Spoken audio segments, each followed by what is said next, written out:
Let's now continue with other news, and we're going to continue with the analysis as Donald Trump marked 100 days in office. Let's now go over with all that this has meant for the U.S. and for the world with our guest, international law expert, Dr. Ivonne Tellez. Welcome, Ivonne, to From the South.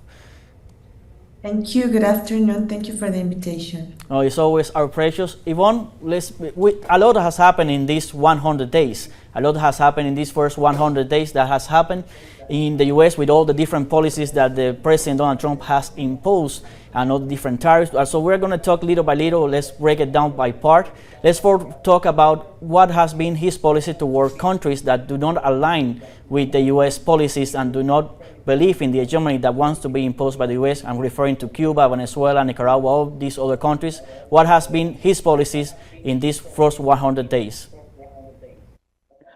Okay, well, we have seen a very disruptive Donald Trump, probably worse than compared to his first term, more aggressive. In the sense, I think what we have seen is not what I think, but what we have seen is more aggressive approaches towards those non-aligned countries.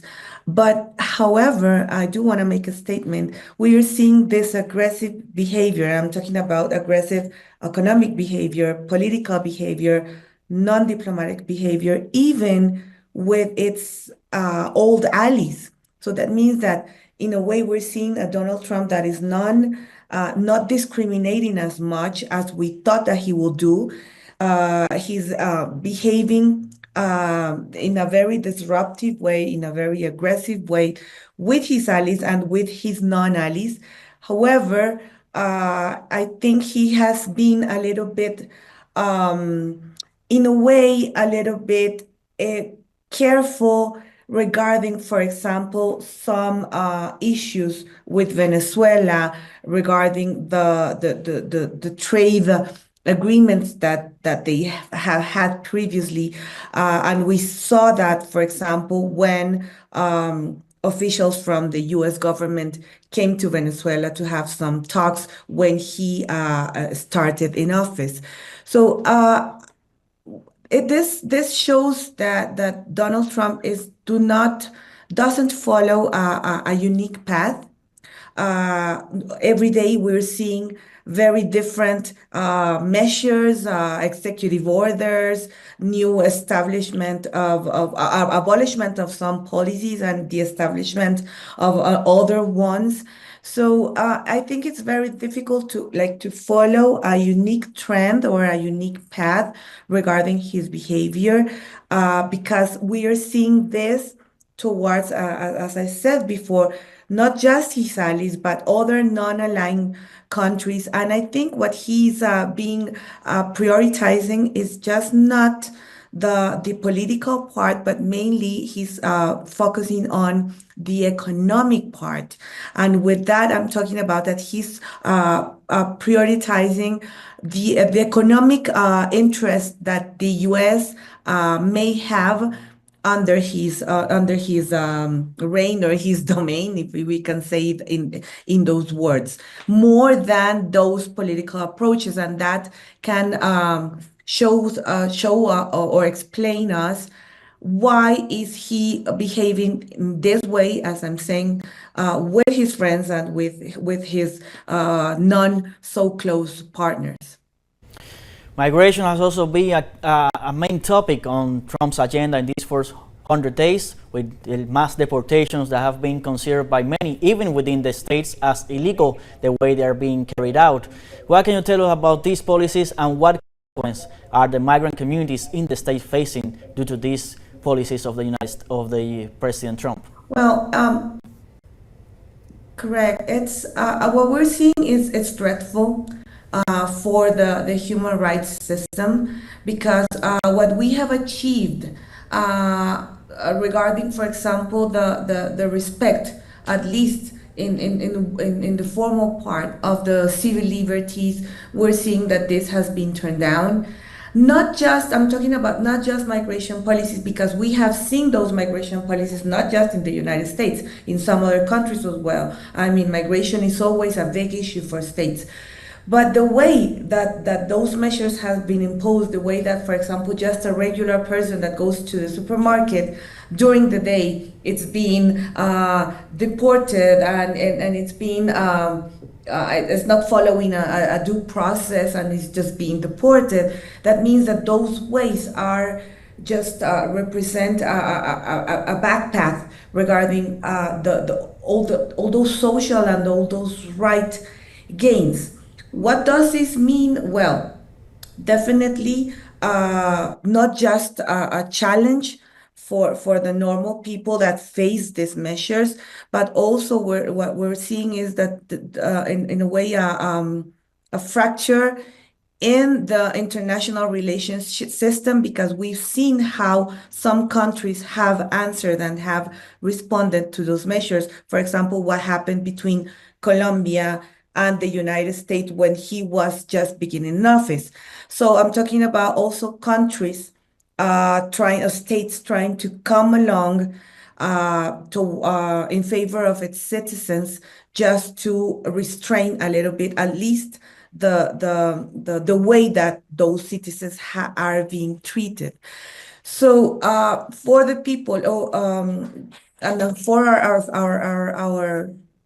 the people that from other countries, or those migrants, what we are expecting and what we are facing and what they will be facing probably during these years in office is a serious limitation of their rights, a serious threat to the legal and judicial guarantees that they should have guaranteed. I'm sorry for that reinstatement, but I mean, those legal warranties means that they have the right for the due process, they have the right of transparency, they have the right to defend themselves against those actions, those non-legal actions. And we are seeing a limitation on those warranties as well. So I do not have an optimistic view of this, because if even what we're seeing is that probably what can restrain a little bit Trump's measures is the judicial system, the courts. We've seen that. We already saw it regarding that person that was deported to El Salvador. But also, what we're seeing is an executive power that is not willing to complain with this legal decision, these judicial decisions. So what we can expect is just a little restraint from the judicial branch of the government.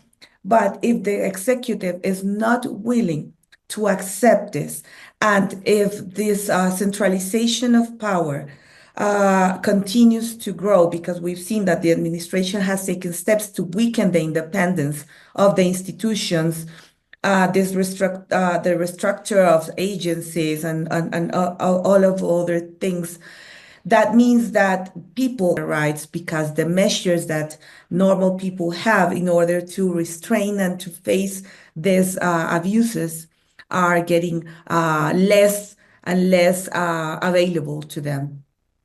Another topic that we must talk about is the tariffs, which is one of the latest policies in these first 100 days, the imposition of tariffs around the world, first with this measure percentage all to different countries, and then it seemed more targeted specifically to China, even though he kept at 10% to most countries. But it seemed that the tariff war that he intended to launch from the very beginning was specifically in targeting China. What impact does this have for the world as a whole, but that is also affecting their own economy, but also what impact it has for the global south for its trade? Okay, well, those are three parts of the question. First of all, tariffs being the way the US is imposing tariffs is breaking the world commerce, because those tariffs have been agreed before. The system, the whole tariff system, and the whole commercial agreements, and the whole commercial system in a whole sense has already previous agreements, and that means that what he has done, and that was said, for example, I think was the European Union who said this in the first place, is that he was breaking those international commercial rules. So that is a first very big impact because he's just changing the rules of commerce. So that has a very big impact. The other one, as you already mentioned, is those measures are inflationary.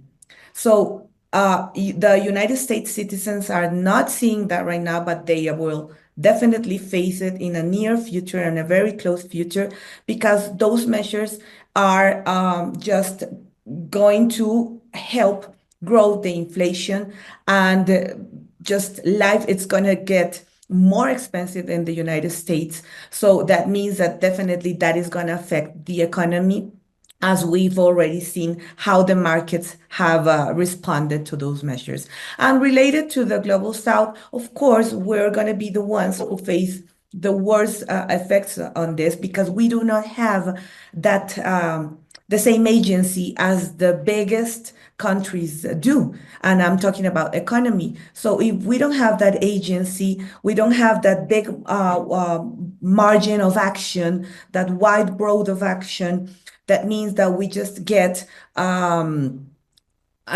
just get in a way like suspended or engaged on the US decisions because we cannot just retaliate with the same kind of actions because we tend to lose more the way how the system and the commerce system, international commerce works. So this is not a good movement. This is not a good measure.